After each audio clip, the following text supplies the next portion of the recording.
Welcome to the Reflections Cast, where we invite you to join us in an exploration of the teachings of our dad, Skip Ross. In each episode, we will listen to a talk or lecture from Skip, and then discuss what we might be able to apply to our daily lives and reflect on how they can inspire us to grow and change. We hope to continue his legacy and join our listeners in finding new insights and perspectives. Here's episode 2, Goal Setting, a Planned Conflict, Part 1. Hey guys, I'm Melody. And I'm Steve. And we are so excited to have you back with us for episode 2 of the Reflections podcast. All right. Welcome back. The first episode was awesome. Melody gave some great insights to my questions and comments. And we really delved into some of my favorite topics about the Love Seminar. So really, really cool episode. If you haven't checked it out, please go ahead and look back in our feed and check it out. Yeah. And if you don't know who we are, you can go listen to that episode because we gave you a very lengthy rundown of who we are and what we've been doing with our Circle A lives over the last year. So we're not going to give you that rundown every episode, but you can check that out there to get to know Stephen and I a little bit better. But we're going to dive into our content for this episode. And just want to remind you guys, we have a few different goals with the Reflections podcast. First of all, is just to connect with all of you, connect with the Circle A community, the business community, just the whole community and family of people who learned from Skip over the years. Also, our goal for the future is to prepare the pioneers of possibility. And you guys are going to be hearing a lot more about that as we grow. And the goal of this podcast is to really continue to ground ourselves in Skip's teaching and all of the things that we learned from him over the years, but then also reflect on what we've learned about it in our own lives, how we've seen it be true in our own lives, and then to think about how we can translate it for the next generation. That's right. And if you would like to help support us, please like, share, comment, subscribe. Check us out on whatever podcast delivery system you prefer. And give us that feedback. We would really love to hear from you guys, not just about, the technicals of the podcast, but also the content of what we're talking about. Questions that you might have, things that you want us to go back and review one more time, or just questions that you want us to address in the future. Yeah. We want to share with you guys a little bit before we get into Skip's content, just about the future. For Circle A and this whole ministry and movement. So, of course, Reflections podcast is a big piece of that. We are in season 1 now, and we are hoping that it takes off and that you guys enjoy it and that there are more seasons to come of the Reflections podcast. So that's one of our future avenues. The next future avenue is going to be our Circle A Summit, which we just had this June in Michigan. Totally awesome. So we are definitely hoping to do a Circle A Summit again as well.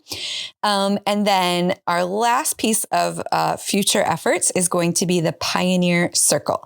So we launched the Pioneer Circle at the Circle A Summit, and it will be introducing in July. So if you'd like more information about the Pioneer Circle, you can go to circleacamp.com/pioneers. And if you want to be a part of kind of where we're moving and where we're going with Circle A in the future, if you want to support that for other kids who are going to be a part of the program, definitely go check out circleacamp.com/pioneers. Excellent.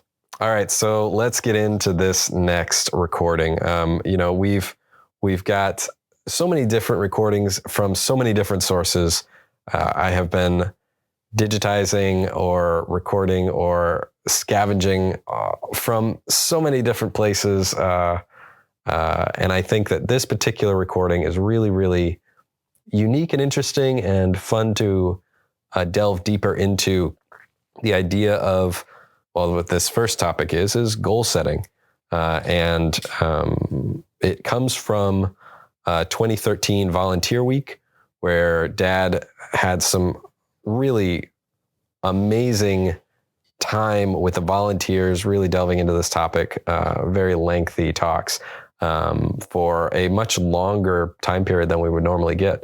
So We tried to cut it down as much as we thought was necessary to fit into these segments, but I think that you're really going to benefit from these points that he brings up in this just initial intro into the seminar, and then the subsequent episodes where we get even more depth and understanding of all the topics that this particular subject covers. So let's get into it. A goal is a planned conflict with the status quo. In order to reach a goal, then, according to this definition, we must do something new, leaving the familiar, easy terrain of our comfort zones and exploring new frontiers. This is probably the main reason why so many people don't set them. Goals push us toward new behaviors. They push us towards behaviors that sometimes we'd rather not have to worry about. And the process is always painful. I emphasize it is always painful. Sometimes painful financially, sometimes painful socially, sometimes painful emotionally, sometimes painful even physically. Change brings pain. When properly understood, however, the alternative form of living without goals is far more painful, far less productive, and infinitely less satisfying.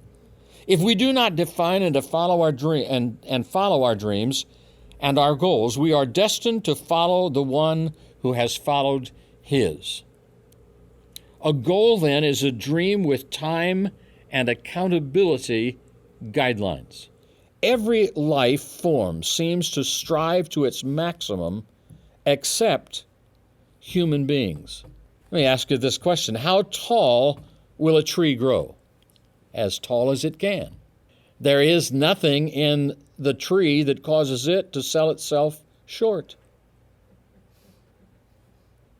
The human being is the only creation that does that. As tall as the tree can possibly grow is how tall it grows. Human beings, on the other hand, have been given the dignity of choice. We can choose to be all we are created to be, or we can choose to be less than we are created to be. So my question as we begin our study together, my question for me and by implication perhaps for you, is why not stretch up to the full measure of the challenge and see what we really can become? See what we really can do. So if we begin to look then at this subject more specifically, there are 7 or 8 major points that we'll cover. Number 1, gain the knowledge of the process. So the first thought is all about knowledge. And I would first of all ask the question tonight, I've asked it of myself many times, where do people learn this process of goal setting that is so tightly and closely related to the process of dreaming? Where do they learn that? Where are they specifically taught exactly how to do that? The home, the school, the church, a specialized seminar setting, or the observation of people? Now, there are not a lot of people apparently that take advantage of any one of those 5, because again, the average person who studies this tells us only 3% of the people of the world really understand how to goal set. And unfortunately, only about 1/3 of those people ever do anything about it. So they have the knowledge, which is the point that we're talking about right now, gain the knowledge of the process. They have the knowledge of the process, but if they do not open their mind and begin to do something with the knowledge really is worthless. So the second statement I would make in this, which if you're outlining, the first one was A. Where do people learn? This is B. Open your mind to the process now. This is a specialized seminar built on dozens of books, scores of audios, hours of study, years of personal application, and the observation of what works in the lives of other people. But what I want you to do is to concentrate on this material as though it is the first time you're hearing it, in spite of the fact that you may have invested as much time and energy and reading and thinking and study and observation in the process as I have. See, I want to approach this from a new perspective every time I teach it. That's how I continue to take the next step in the development of the process in my own life. I cannot afford ever to assume that I know it all. So if you come to this kind of a specialized seminar with the feeling or the thought that, well, I know this, I've been through this before, I've heard that before, I heard that quote, then you'll miss most of what a seminar like this has to offer to you. So I say, open your mind to the process now. An open-minded desire to learn without the preconceived attitudes becomes the key. Someone said, if you want to achieve a goal, you must clear out all the hopefully and maybe and can't nonsense from your consciousness. You cannot allow yourself the luxury of a negative thought, and that is an intention to manifest what you don't want. This takes practice, of course, but it is the essential art of learning to use your consciousness to create what you want. When you are congruent in your thoughts, your goal will manifest with ease. But when you are incongruent in your thoughts, you will manifest conflict and obstacles, as within, so without. Not believing in yourself simply means you're using your own power against yourself. You're like a person saying, let me be powerless. And you don't even realize it. When you refuse to believe in yourself. The third thought that I would have in regard to this open your mind to the progress or to the process now is to appreciate the reality of the nature of the change. Someone has said, and I don't know, it could have been John Maxwell was the first person I heard say it. It could have been Zig Ziglar. It could have been any number of people. I just know that I have used the phrase for so long in so many contexts without quoting somebody that I don't remember where it came from. I can tell you this is not something I originated. Change your thinking and you change your life. If you really want to change your life today, you have to change your thinking today. Because only as we change our thinking do we change our life. I have used the illustration, and I bring it to your attention once more now, that New Year's resolutions typically do not work because there's no thinking change involved. It's just an attempt to hope they can modify behavior. And modifying behavior does not change behavior permanently. Only a change in thinking will change your life. Happy, vibrant, successful people think and behave in certain ways, as do miserable and unfulfilled people. In other words, there are patterns of success and patterns of failure. And you and I will choose, I will repeat that, you and I will choose which of those patterns we live our lives by. We will either choose deliberately with knowledge of the process, or we will choose unconsciously by observation of how life's going. Most of the time when we choose that way, we succumb to the circumstances of life. And when things are good, we're doing well. And when things are bad, we're not doing so well at all. And everything in life seems to ebb and flow with the circumstances of life because we have chosen to live by a pattern that allows us to think that that is what life is and that is what life has to be. I don't believe that's what life is. I don't believe that's what life has to be. There are patterns of success. There are patterns of failure. The good news is that success leaves clues. You and I can get a clue as to how to be successful. And of course, one of the reasons that Circle A was started from the very beginning was to give some clues to teenagers about how successfully life could be lived, and how well they could express their talents and their abilities if they just began to understand the principles and the thought patterns that brought that kind of fulfillment.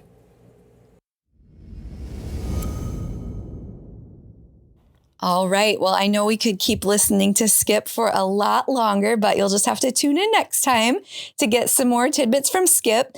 But we want to pause there and just take some time to kind of unpack what we just heard, because Dad's teaching is so rich. Like, there's so much in just 10 minutes that you need time to go back and like think about and ask questions about what you've just heard. So that's kind of what we want to do. So I just wrote down a little recap of some of the things that stood out to me with what he just said. I love how he started out with this thought: a goal is a planned conflict with the status quo. Such a, I think punch in the face is kind of a strong term, but it is like a big statement right out of the gate. It is. He loves that. He loves to come out the gate with the strong statements. And then he goes on to say, in order to reach a worthwhile goal, we have to do something new. And that something new will always be painful, right? So we know how he's always said, change is always painful. Change is always painful. But I really liked this terminology of planned conflict with the status quo, because it does disrupt you. So like for me, I have a very distinct aversion to conflict. Like that is a word that bothers me. It's a word that I don't want to choose unless I have to choose it. So, but when I think about that in terms of my goals, like I kind of like it. It kind of makes me a little extra motivated, or like, all right, well, if I have to have a conflict with something or someone, I'd rather have it be like the things that are holding me back rather than, some relational conflict or some, conflict that comes to me outside of my choosing.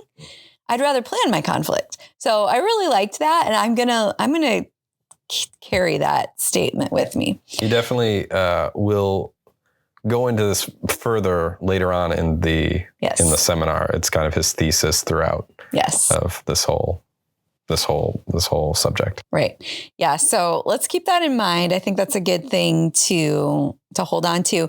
Dad always used to say, I'm not an expert, but I do read the experts and I know what the experts say. So I also read the experts. Sounds just like him. Yep. I also read the experts on a lot of these topics that we're going to talk about in the next few episodes. So I do want to just throw out some book recommendations as we go along as well, because Dad is always talking about a lifelong commitment to learning and reading and all of that. So I just have a few books that I wrote down as well. And the one that this quote made me think of was The Comfort Crisis by Michael Easter. It's a book that I read recently, and it just kind of talks about like how our society is so comfortable with everything all the time. And even when we do think we're like pushing outside or achieving something, like we're still pretty comfortable. And so this guy, he talks about it, but he also goes on like some hunting quest up in Canada or the Great White North or something. So it's a very epic book, but it's really interesting. And just talking about how we can disrupt our patterns of comfort. So that was a good recommendation that I thought. I'll make sure, if you're listening to this through our YouTube channel, I'll put a affiliate link on there so you guys can check it out on Amazon. Would that be a good place to find it? Absolutely. All right. And if you're on podcasts, Google it. Yep. Comfort Crisis, Michael Easter. Next thing, I just wrote down a couple little quotes that he said. He said, a goal is a dream with a timeline and accountability guidelines.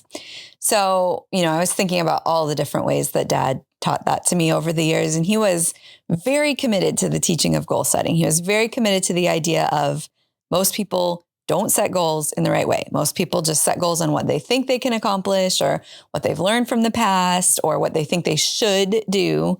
And so all of his teaching about goal setting is awesome. And it definitely pushes you out of your comfort zone. But this idea about accountability guidelines, I thought was really interesting. And there's a couple books recently about goal setting that I have found to be really helpful.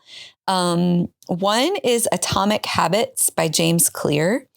And it's not really about goal setting. It's about habits, but this book was pretty revolutionary for me. I know it's been for a lot of people. It's a popular book. I'm sure it was a bestseller, but just the idea of taking, and Dad taught about this all the time, taking very small habits and then building on them to accomplish really big goals. So that's a great one. And then another book that has been very interesting to me recently is a book called Finish by John Acuff. And it's very interesting. If you are a student of Dad's, you might find this book a little, I don't know, sacrilegious. Like, he definitely says some stuff in this book that Dad probably would never have said or agreed with, because, even like cutting your goals back by like 80% or something like that so that you can actually finish them instead of just setting it so far out into the future that you'd never get there. Interesting. Stuff like that. But there's a lot of really good stuff in this book. So I just had to bring it up because it reminded me of a lot of stuff that I learned from Dad, but it put some turns on the gem that I thought were really wise and that have honestly been really helpful to me in accomplishing my own goals. So I had to bring up those two books. Very cool. Well, we will have those as affiliate links as well on the video. So check out the video now. Awesome. All right. This section ends with this idea of a negative thought is an intention to manifest what you don't want. And he says, when you're incongruent in your thoughts, you find yourself faced with obstacles, basically. And so I thought there was a lot in there, a lot to think about and ponder. And I'm guessing some of your questions might veer towards that, because I know that's pretty disruptive also, like what he's saying there. Mm-hmm. But I thought it was really interesting when he was talking about when you choose to not believe in yourself, you're actually using your own power against yourself. Mm-hmm. And that made me think of another book that I've read recently called Cleaning Up Your Mental Mess by Dr. Caroline Leaf. This is another book that's been really transformational for me. And it's another book that reminded me a lot of Dad and Dad's teachings, but kind of a lot of science backing up the basically rewiring of your neural pathways. And so I had to bring up that book as well. Well, that's awesome. Yeah. And I will also just mention that though this is a kind of a truncated version of Skip's teaching, he was basing it on a lot of different books that he was reading at the time too. So it's cool to have book recommendations. I think that's a very, I'll say a very Ross tradition, but obviously Farrell tradition as well. I'm a Ross. You could call me a Ross. But I think that those are definitely some books that if you are excited about this topic, check them out. I'm familiar with a few of them, and yeah, they are definitely great things to delve deeper into this topic on. Yeah. Well, and he says in this recording as well, like, if we start feeling like we know it all about goal setting, mm-hmm. we're behind the curve. Like we don't, we never will. And at any given point in our lives, this, whatever teaching that we're absorbing means something different based on what we're facing. So, I really agree with his ideas about continual education on this stuff. So I actually put in my notes just how much I love that, no matter what topic he's teaching on, we're always hearing it from what it is that he is learning about that subject at that time. It's not he's picking the subject because he thinks it's something that somebody needs to know more about, that he is an expert in. It is something that he is constantly learning and constantly struggling to better understand and flesh out and articulate. And I just love that that's the foundation of all of his talks, is he's talking to himself and we're just listening in. And on that point, I do have some questions that came up to myself as I was listening to this. And so are you up for hearing a couple of them and getting into it? Absolutely. Let's do it. Okay. So this is, it's kind of a setup for a larger seminar.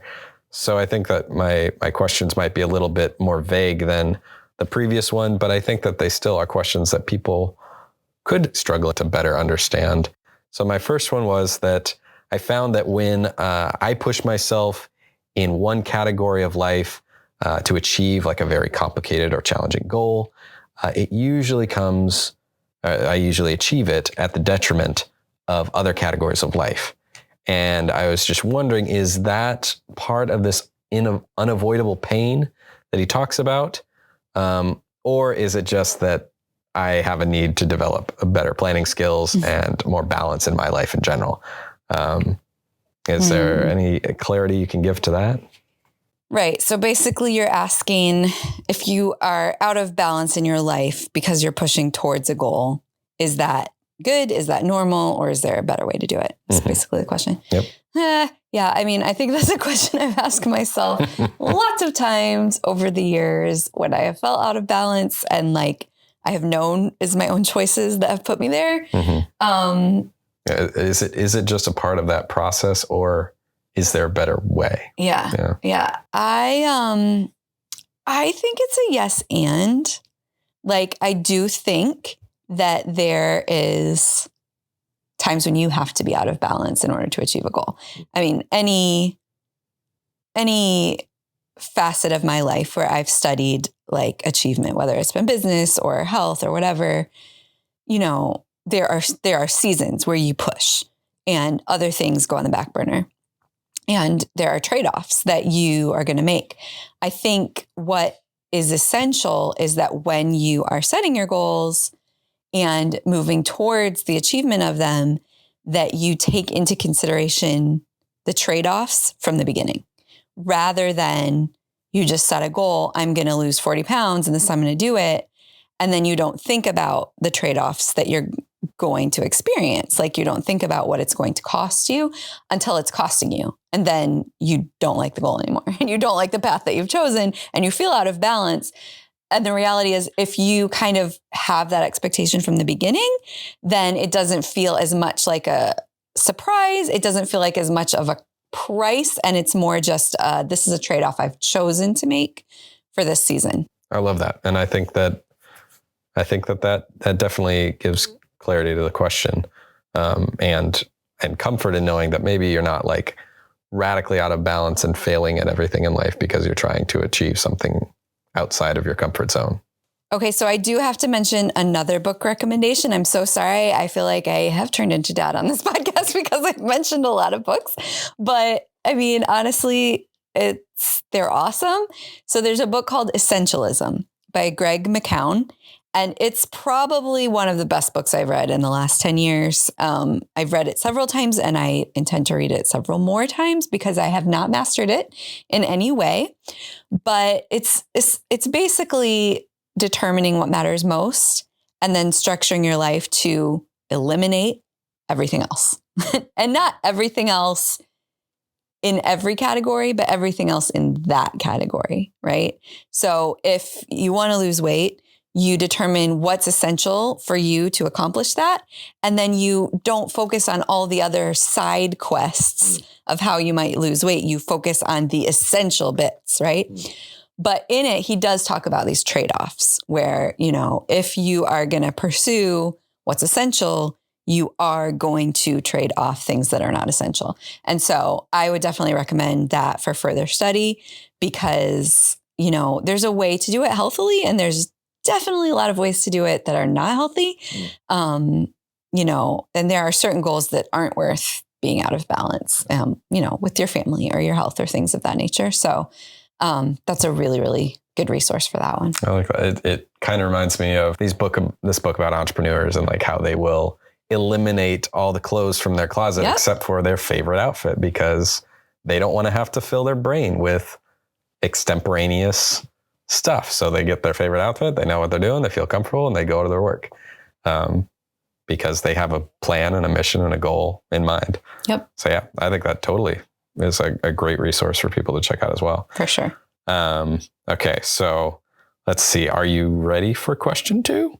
I think I am. Okay. Actually, so what's interesting about the question 2 is in talking about all of these different books and book recommendations, the question that I had when listening to this is, as he's talking, he's saying, this is a seminar that's the culmination of thousands of hours of books and teachings and things that he's studied for years and tested.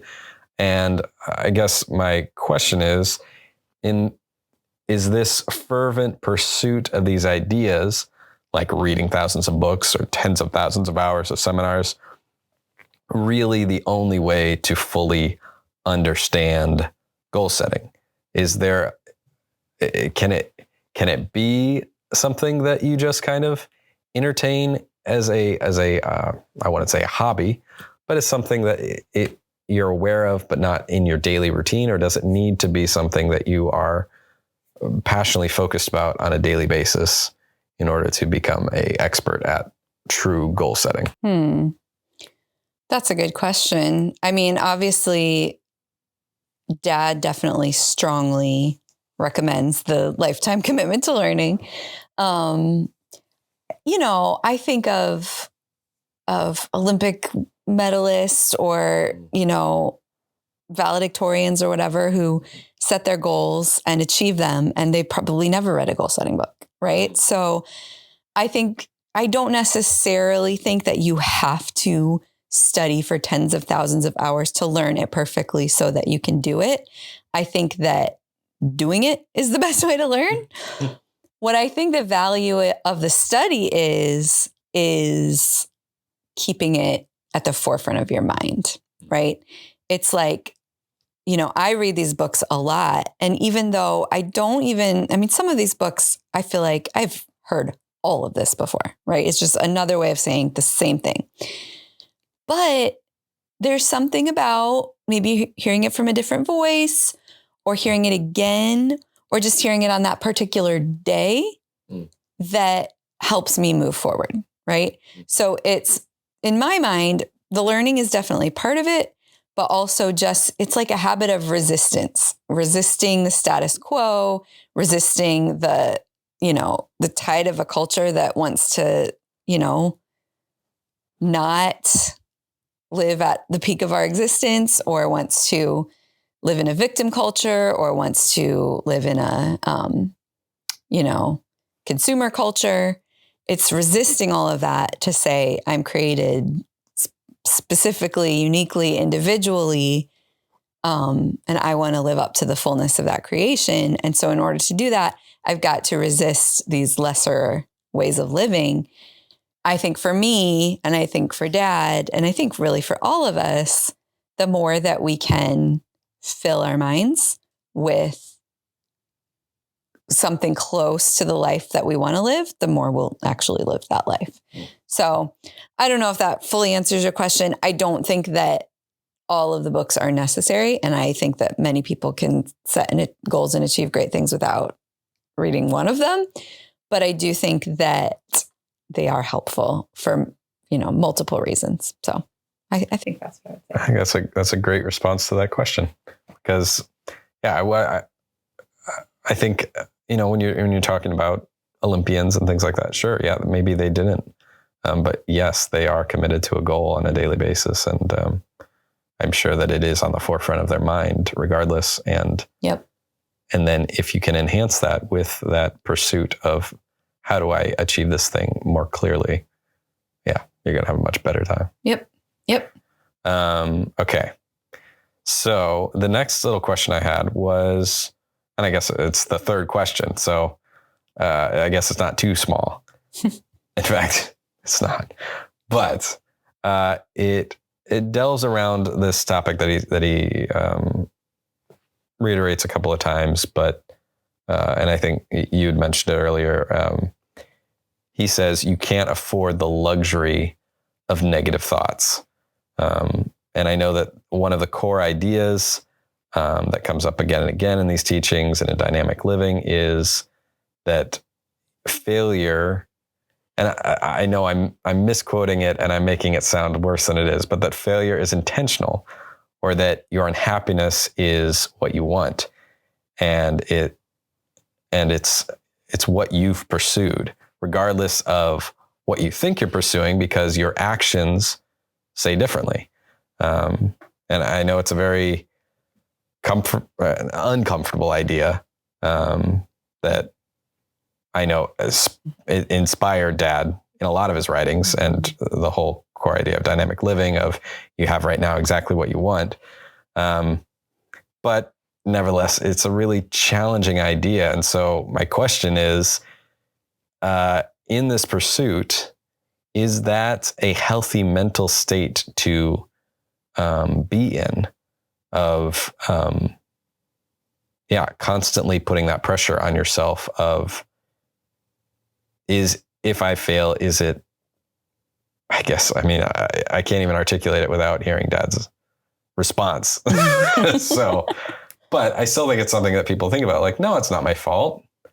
Right. But I know. Anyway, I would like to hear your opinion, just even on just the mental health aspect of it. Like, how do you mitigate that pressure? Right. Yeah, that's a tough one. I feel like I need to do research to like get you the perfect quotes to answer your question. And I don't have them right now, but so I think that what you're talking about is like self-sabotage, right? So you say that you're working towards a goal. Like, I mean, health is an easy one to use. So you say that you are trying to lose 10 pounds and then you eat the ice cream at night. And so this is an incongruency, right? And so at the end of the day, you haven't lost 10 pounds. You have failed to lose 10 pounds. And it is your responsibility because you ate the ice cream. Is that essentially what you're asking? Mm-hmm. Yeah. And so then you're asking, what is the cost mentally of kind of living in that state of, I failed again and it's my fault. Right. Sure. So yeah, I mean, I think that can be a real dangerous road to go down. It could be just a kind of a cycle. You can get into a cycle. I think that we have to be really careful about what mental state we are building in our own minds. And the work of this is more building that mental state than it is. I mean, it is making those choices. But if we do make those choices, I ate an ice cream last night, we can still wake up the next day. And if we're choosing the right mental state of, you know, I'm pursuing health, I'm losing 10 pounds, whatever, then that day is a whole fresh day. We can make good choices, right? And so I think the mental cost of taking responsibility for failure is one that we have to tend and choose how we're going to view that failure and choose what we're going to learn from that failure and choose, okay, well, if I continue to eat ice cream, I probably need to do something so that I won't buy it anymore and it won't be here in my house to tempt me, or things of that nature, right? Like we can see where we're doing the self-sabotage and then change something else so that we can kind of bring ourselves out of that pattern. I think that Dad taught a lot about affirmations. And not just in the goal setting of, you know, I'm going to read my goals every morning, every night, and this is what I'm achieving, but also affirmations about who we are. Because if we're rooted in a healthy identity of who we are and the person that we're becoming, then we don't get really stuck in a failure narrative that keeps us from moving forward. If we're not really careful about that, and we are people who put a lot of pressure on ourselves, I think we absolutely can get stuck in that failure narrative that you're talking about. And it can be very unhealthy and sabotage everything that we're trying to do. So I don't know if I'm giving you an answer except to say, yes, you are right. And we have to do a lot of internal work to keep ourselves in a healthy state. I think that is a perfect response. And yeah, just giving voice to the acknowledgement of that danger and being aware of it is certainly a healthy thing to discuss when pursuing these different subjects over and over again, because I don't think that it's necessarily important to delve into too much, but I know from a business perspective, with our business in particular, like there is a lot of verbiage on disciplining your mind towards goal setting and having a fervent focus on achievement. And time and time again, I can see people that will beat up on themselves if that goal has not been achieved. And so maintaining a healthy mindset in the midst of that failure and knowing how to come through it successfully, and know that the achievement will come when the mindset comes, and it doesn't need to degrade your mental health. I think it's just an important thing to touch on. So thank you. I think that hearing you say that, I think that for me, what helps me to not get into a failure narrative, because I am prone to that. Like I am a person who is high pressure on myself and all that. I think what I've learned, whether it's through trial and error or whether it's from dad or whether it's from other experts, is that I may not always be able to control the outcome of all of my goals all the time, because there are factors in life that are outside of our control. What I've learned that I can control is my habits. And so like I read my goals every morning, maybe not every morning and every night, but I at least read them once a day. And that's great. But what feels more essential to me is my habits. So I literally have an app that I check off my habits every day. And these are habits that are going to help me towards my goals, right? So whether it's prayer or whether it's time with my kids or whether it's running or whether it's taking my vitamins, all of these habits that I do every day, not that they're my identity, they're not my identity, but they help me live into the person that I want to be. And so I know, did I send 2 encouraging texts today? Yes, I did. Now, did that help build my business or not? That I may not be able to control, but I did send those 2 encouraging texts today, right? So the habits, I think, are what help me to not get really bogged down in a failure narrative, even though I may not be seeing my goals come into fruition as quickly as I want. I can still look at my log and see I have done these things. And I do know that living this way will pay off in ways that I can see and ways that I can't see. And so that helps me. And I will say to those that are listening, as Melody's brother, I can attest to, she is very skilled at maintaining these habit patterns. Probably the most similar to Skip of anyone that I know. I don't know about that. Well, I mean, you can tell where Melody is in her schedule of things just by what habits that she's going through at that time, because she's locked into it. And so I think it's a very good subject to hear more from you on. So thank you for this. I think that my questions feel resolved. I'm sure there's more questions to pursue, but I think that that's a great place to conclude for this episode. And I think that everyone that's listening has benefited from both Skip and your fleshing out of these ideas. So thank you again. Awesome. Well, thank you for putting them together. And you are adding a lot of wisdom and insight too. So don't sell yourself short. But yeah, thank you guys for joining us again. This is fun. We're just getting into this whole teaching from Volunteer Week, as Stephen mentioned. So we're going to have an awesome few episodes coming up with some really cool stuff from Skip that we've kind of heard before, but it's packaged in a little bit different way. And I think you guys are going to really enjoy it. So definitely tune back in next time. And again, if you are interested in checking out our Pioneer Circle, you can check that out at circleacamp.com/pioneers. And we will see you guys next time. All right. See you.